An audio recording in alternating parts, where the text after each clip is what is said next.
a special marine warning from the National Weather Service.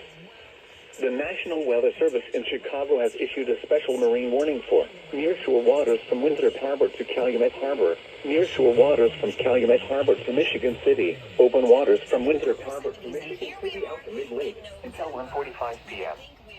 At 11:51 a.m., severe squalls were located along a line extending from 6 nautical miles southeast of McHenry to 9 nautical miles southwest of O'Hare Airport to 14 nautical miles southeast of Joliet, moving northeast at 40 knots.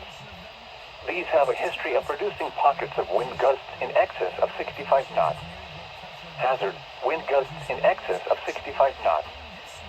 Source: numerous observations. Impact: boats could suffer significant structural damage in high winds. Small craft could capsize in suddenly higher waves. Locations impacted include Harrison Beaver Crib, Wilmette Harbor, 31st Street Harbor, Monroe Harbor, Burns Harbor, Calumet Harbor, Winthrop Harbor, Indiana Harbor, Montrose Harbor, Waukegan Harbor, Burnham Harbor, and Hamlin's Marina.